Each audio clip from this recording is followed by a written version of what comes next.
सभी भक्तों से निवेदन है, सभी बैठ जाएं, सभी से आग्रह, सभी बैठ जाएं, सभी लोग बैठ जाएं। और मंच पर पीछे नहीं किसी को बैठना है, सभी लोग वहां से खाली कर दें। सभी से निवेदन है, दरबार में किसी को मंच के ऊपर पीछे नहीं बैठना।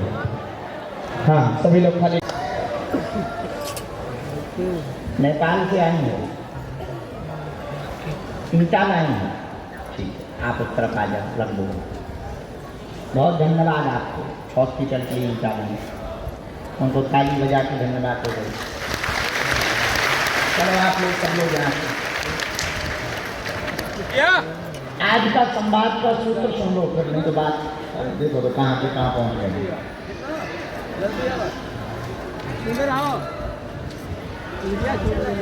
100 बुरे लोग हों, उनमें एक अच्छा व्यक्ति आ जाए, 100 बुरे लोग फीके पड़ जाएंगे। 100 अवगुणी हों, एक गुणवान बैठ जाए, 100 अवगुणी फीके पड़ जाएंगे। 100 धर्म विरोधी बैठे हों, उसमें एक कट्टर धर्म का समर्थक बैठा हो, 100 फीके पड़ जाएंगे। इसलिए आज की बात यही है, लगातार सनातन धर्म पर हो रहे कुठाराघात में लाखों लोग सम्मिलित हैं। हमको उन लाखों लोगों के साथ खड़ा नहीं होना है, हमें धर्म के साथ खड़ा होना है। उसका एक ही सूत्र है, पूछो क्या? जोर से पूछो। रोज का 1 घंटा तुम्हारा, हिंदू राष्ट्र हमारा। हिंदुत्व के लिए, सनातन के लिए आप 1 घंटे का समय निकालना प्रारंभ कर दो। तो ये जो संतों पर टिप्पणी कर रहे, जो रामचरितमानस पर टिप्पणी कर रहे, जो भारत पर टिप्पणी कर रहे, भारत माता पर टिप्पणी कर रहे, जो गौ माता पर टिप्पणी कर रहे, देख लेना, तुम हमारा साथ भर दो, हम तुम्हें हिंदू राष्ट्र देंगे। भारत हिंदू राष्ट्र होगा तो गाय माता राष्ट्र माता होगी, भारत हिंदू राष्ट्र होगा तो गीता और रामायण राष्ट्रीय ग्रंथ होंगे, भारत हिंदू राष्ट्र होगा तो गंगा हर घर होगी, भारत हिंदू राष्ट्र होगा तो सनातन का ध्वज लहराएगा, भारत हिंदू राष्ट्र होगा तो हिंदुओं को फिर धर्मांतरण नहीं करना पड़ेगा, भारत हिंदू राष्ट्र होगा तो हिंदुओं को घर छोड़ करके नहीं जाना पड़ेगा। और यदि भारत हिंदू राष्ट्र होगा, Mauritius, Bangladesh, Fiji, Indonesia, Australia, जहां जहां हिंदू रहते हैं, यदि उनको वहां से किसी कारणवश हटना पड़े तो भारत दोनों बाहें फैला करके उनका स्वागत करेगा।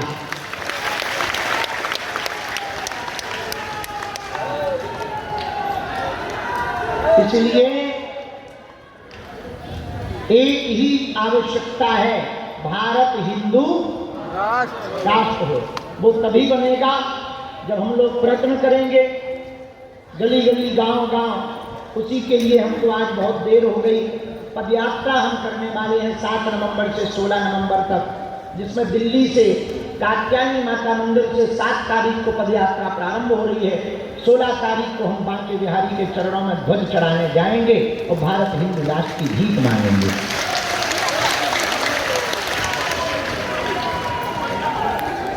आप सभी हिंदुओं से प्रार्थना है, अपनी बहन बेटी, अपने बच्चे, आने वाली पीढ़ी, इनको यदि आप सुरक्षित करना चाहते हो, अपनी बेटियों को लव जिहाद के चक्कर से, अपनी जमीनों को लैंड जिहाद के चक्कर से यदि तुम बचाना चाहते हो, एक ही उपाय है, आगे आओ, भारत को हिंदू राष्ट्र बनाओ।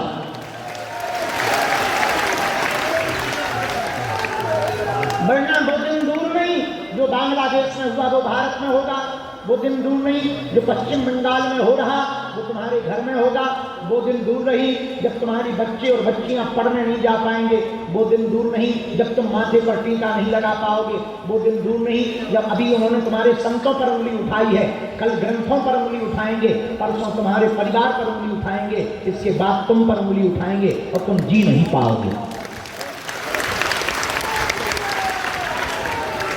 हम दिन ना रात भले ही रातों भर दरबार लगाते हैं, बैठ जाइए, ये बैनर वगैरह बंद करिए, हे माता जी बैठ जाइए, पीछे वाले लोगों को नहीं दिख रहा है। कौन सी रैली हो रही कि हम जो है मंत्री जी आए कि तुम्हारी मांग पूरी कर दें। प्रार्थना करो, प्रार्थना की बैनर की आवश्यकता नहीं, प्रार्थना की आवश्यकता है। इसलिए हमारी हाथ जोड़ करके आप सबसे प्रार्थना है, हम रातों भर दरबार लगाकर जाग कर भोजन को त्याग कर फिर दिन भर बैठक करके मीटिंग करके जगह जगह जाकर इसलिए प्रार्थना कर रहे हैं कि आज तुम देखो दरबार से तो क्षणिक लाभ होगा, एक व्यक्ति का लाभ होगा, यदि हिंदू राष्ट्र बन जाएगा तो 100 करोड़ हिंदुओं का लाभ होगा।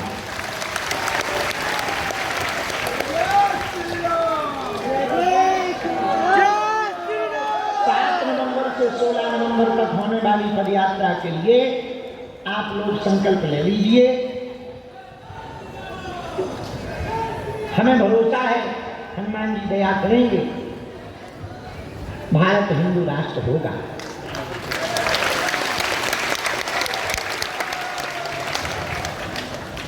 आज के दरबार को हनुमान जी का नाम लेकर हम प्रारंभ कर रहे हैं। जितनी देर तक सन्यासी बाबा की कृपा होगी हम बैठेंगे। एक कलवी हरकत की आज भी कुछ लोग करेंगे, बीच में किसी को उठना नहीं है, बैठे रहना है, नाम जप करना है।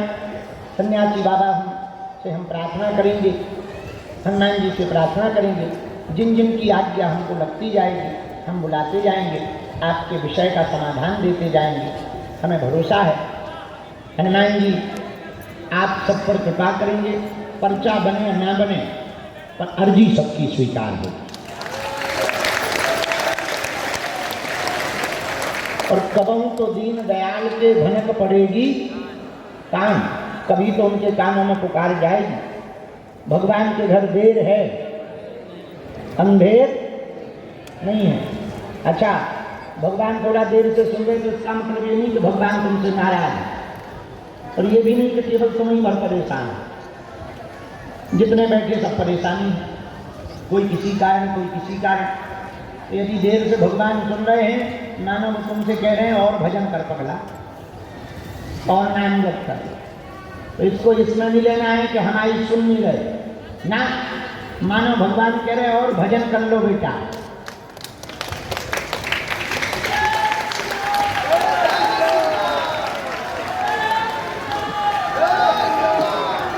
हमारे सामने, अच्छा, हम एक दिन अपने गुरु जी के बारे में भी विचार कर रहे थे, सन्यासी बाबा के बारे में।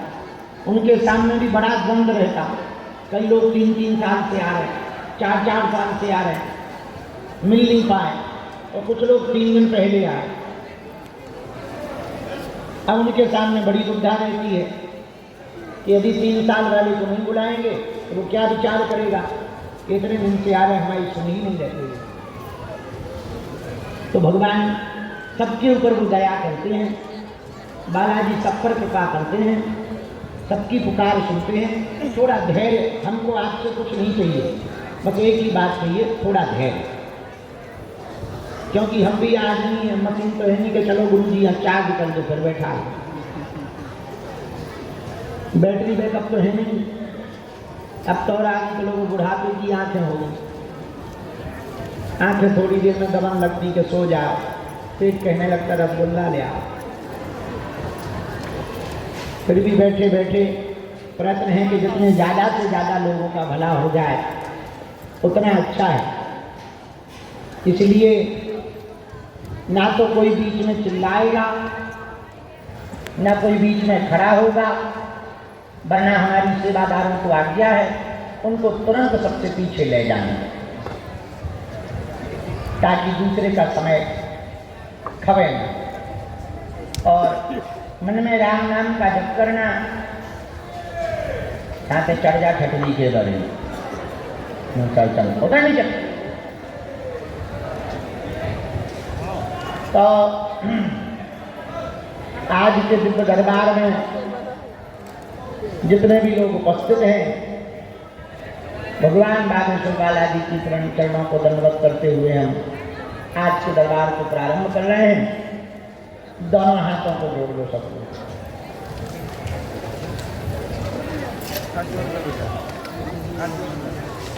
अभी हमने क्या बोला सुना नहीं तुमने?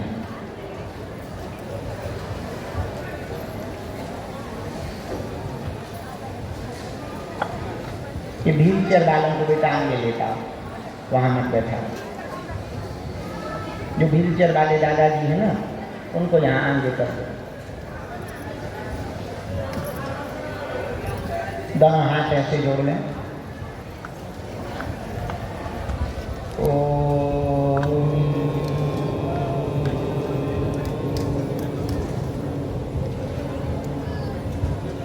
बागेश्वराय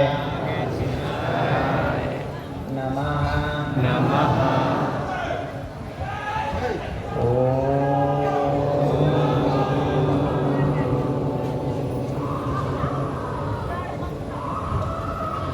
हम हनुमते नमः। ओम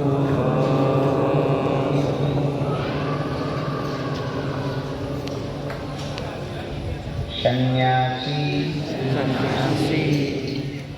देवाय नमः।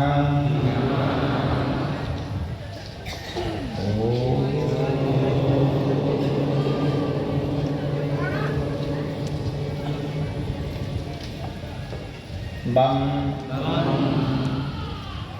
बागेश्वराय वीर वीराय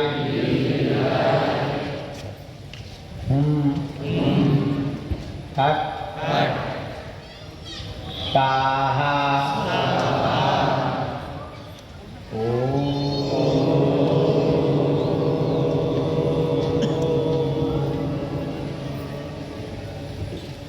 बम बागेश्वराय वीर वीराय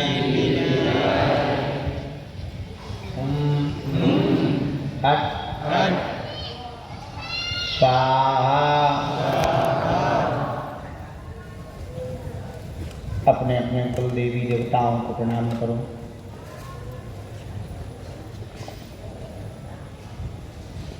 जिनकी भी अर्जी स्वीकार होगी उनको बुलाया जाएगा। पर्चा को ध्यान पूर्वक पढ़ना है। जहाँ बात समझ में नहीं आवे टोकना है।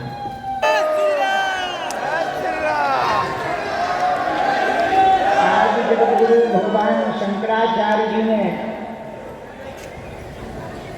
नागा बाबा बनाया। सनातन धर्म की आर्मी है नागा, जिनका नाम ही है नागा।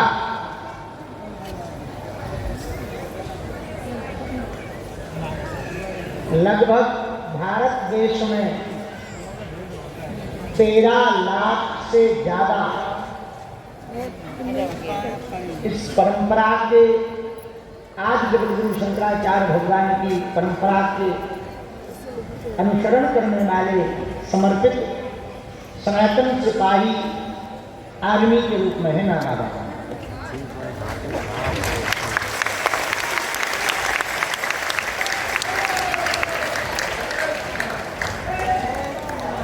140 करोड़ लोगों के देश में लगभग 100 करोड़ हिंदू रहते हैं।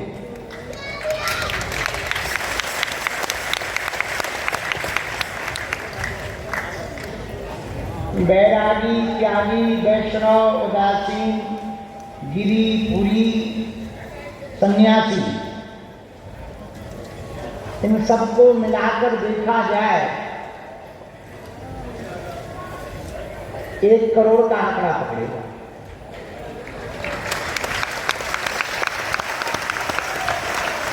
मैं वैष्णव से,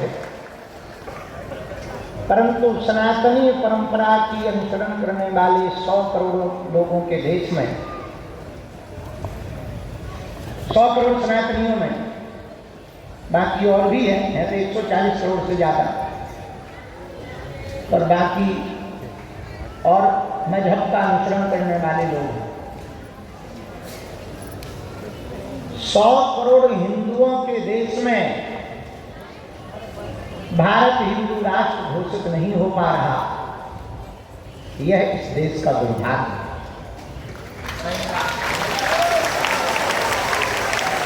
गाय माता राष्ट्र माता घोषित नहीं हो पा रही, यह इस देश का दुर्भाग्य है। मजेदार बात यह है कि जिस गाय माता को हम लोग माता कहते हैं, उसी अपनी माता को सड़कों पर बहका है।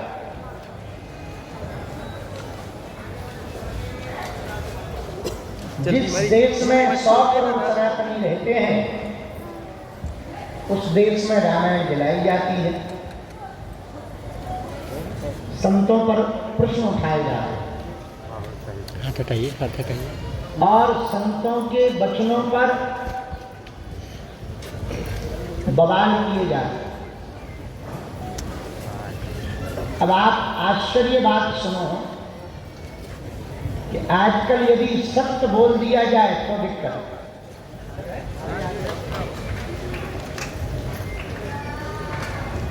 द्वापर युग में दुशासन ने द्रौपदी की साड़ी खींची थी तो महाभारत हो गया।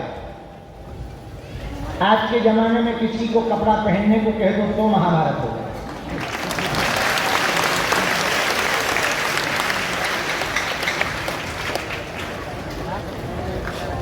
हम किसी पर टिप्पणी नहीं कर सकते हैं, हमें अधिकार नहीं। बात सही है।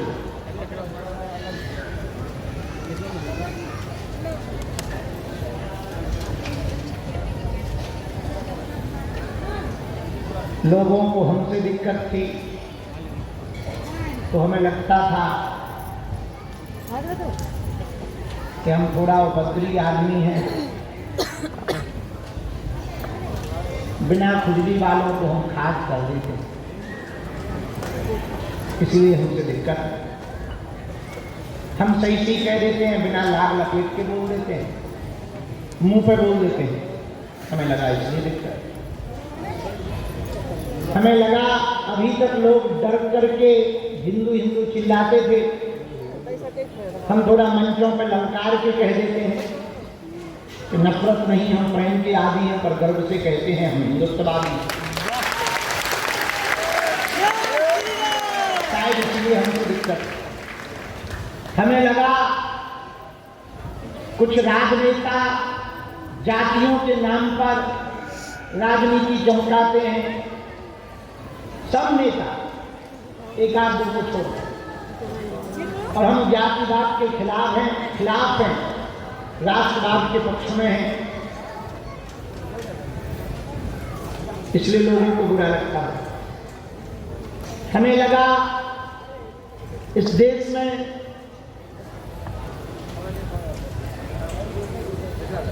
हवस का पुजारी है, तो हमने कहा हवस का पुजारी भर क्यों, हवस का मौलवी भी तो हो सकता है।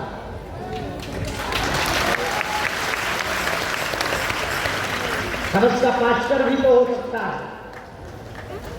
शायद लगा इसलिए लोगों को बुरा लगता होगा। हमें लगा हम इस देश में माला के साथ साथ भाला भी रखने की बात करते हैं,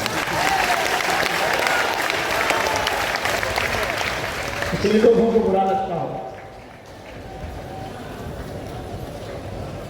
मंचों से वरना कुछ लोग गंगा जमुनी की बात करते, हम सीधी सी बात करते हैं कि या तो त्रिवेणी होगा, नहीं तो गंगा गंगा होगी, जमुनी जमुनी। गंगा जमुनी दो एक नहीं हो सकती, त्रिवेणी हो सकती, गंगा जमुनी सरस्वती हो सकती। कुछ लोग इनको अपना मानते, हम भी मानते,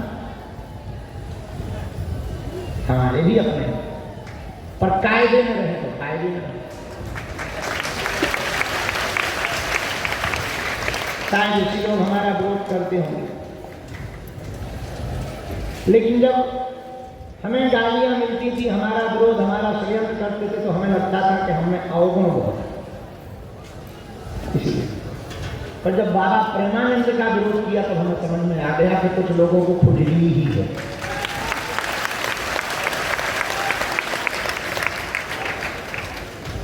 हमारा विरोध करना तो ठीक है, पर महात्मा प्रेमानंद जी का विरोध करना वो तो उपदेशक महात्मा है, बड़े अच्छे भजनानंदी महात्मा है, उनका विरोध करना इससे सिद्ध हो गया कई लोगों को पेट की बीमारी।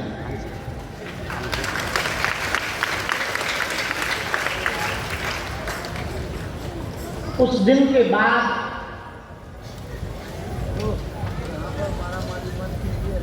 हमको एक बात और मन में बैठ गई कि इस देश में सत्य बोलना बड़ा कठिन है। ये बात भी सही है कि हर स्त्री बुरी नहीं होती, हर व्यक्ति बुरा नहीं होता, हर मजहब में व्यक्ति बुरे नहीं होते, सब पर कुछ तो होते हैं।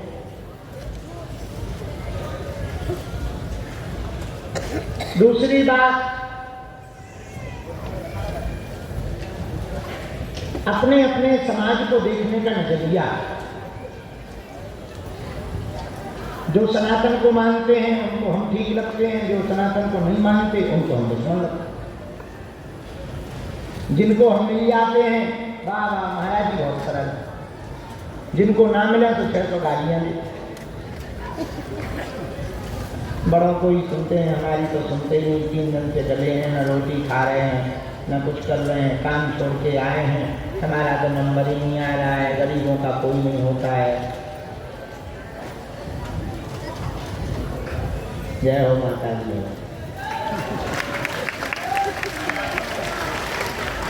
तुम्हें कहा लगा, तुम्हें सुना तो नहीं। एक बात हम निवेदन करें,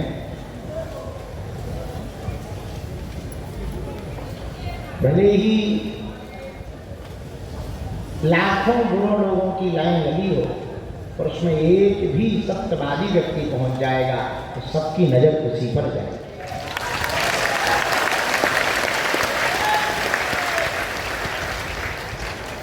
सौ फटे जींस वाले खड़े कर दो एक लाइन, तो हमें झामा पहना के खड़ा कर। एक फटो जींस 8-10 हज़ार रुपया को पड़ा, बड़ो अजीब गरीब जमाना आ गो। हमारे जमाने में कपड़ा फटे पहने तो गरीब माना जाता था, तुम्हारे जमाने में फटे कपड़ा पहने तो अमीर माना।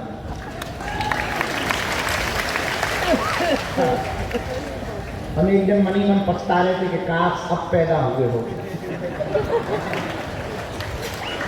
क्योंकि हमारा पजामा हर बार फट जाता हो। यदि अब पैदा हुए हो गए तो फटा पजामा पहन के भी निकलते तो कहते क्यों पंडित जी क्या? हम कहते डिजाइन है।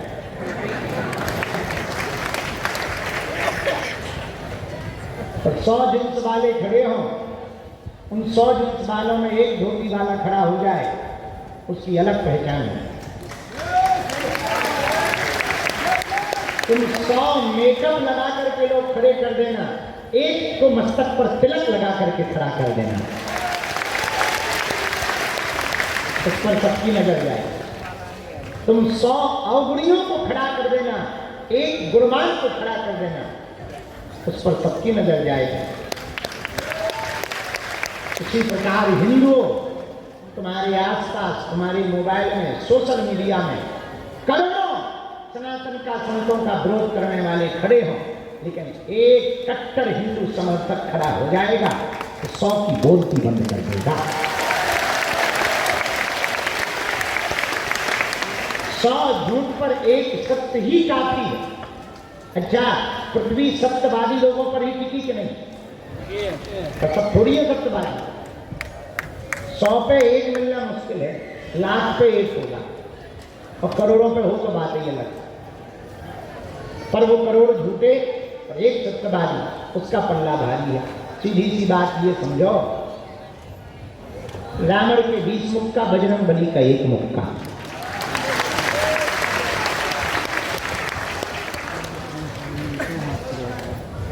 सौ सुनार की 1 लोहार की,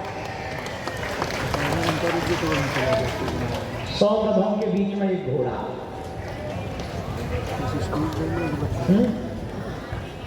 जैसे यहाँ नृत्य करने वाले कितने लोग नहीं, जब भजन गा रहे खूब थे, लेकिन हमारी सखी खड़ी हुई तो सबकी नजर सखी पे पड़ गई।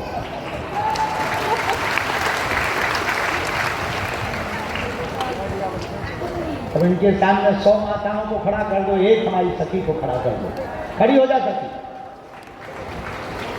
सबका फाउंडेशन एक तरफ, इनका फाउंडेशन अलग है।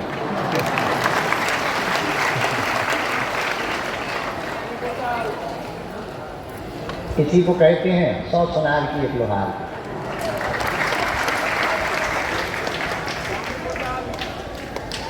ये सब बातें बताकर हम आपको एक बात कहना चाह रहे हैं, करोड़ों हिंदुओं का विरोध करने वाले हों, पर एक हिंदुत्व का प्रचार करने वाला खड़ा हो जाएगा, वो करोड़ों लोगों की आवाज फीकी पड़ जाएगी, हिंदुत्व की पुकार तीक्ष्ण हो जाएगी। लेकिन आप लोगों की आदत है कोई दूसरा बोले, हमें न बोलना पड़े।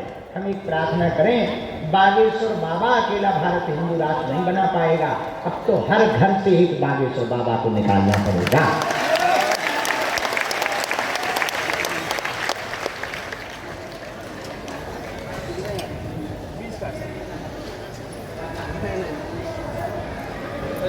आओ गो भाई, अरे अरे अरे, हाँ हाँ बोल बताई बोल, श्रद्धांजलि है देना। ओ कल्याण, लो मिल गई पानी बोतल, पानी बोतल। मंगलवार को मौत है तुम्हारी,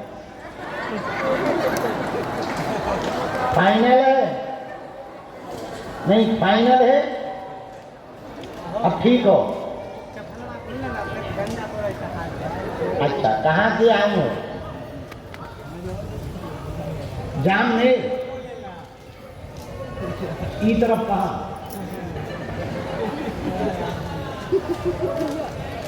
लुटियाई के ई तरफ। कहाँ से लुटियाई? हमने नहीं देखी भाई। गुना टेकरी सरकार वहां से हो। अच्छा वो सही तरह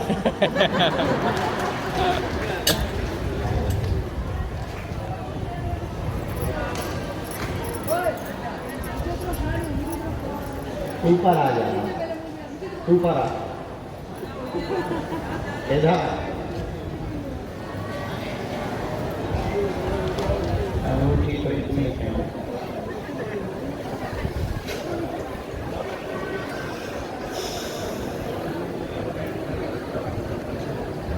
इस कड़ा से तुम फूकते हैं।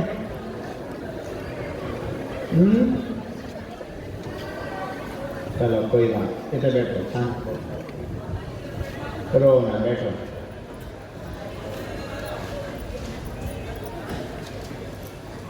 तो श्रद्धांजलि फोटो वहां दे दिया है? चाय पियो है? पी लोगी? ले आओ ही चाय ले।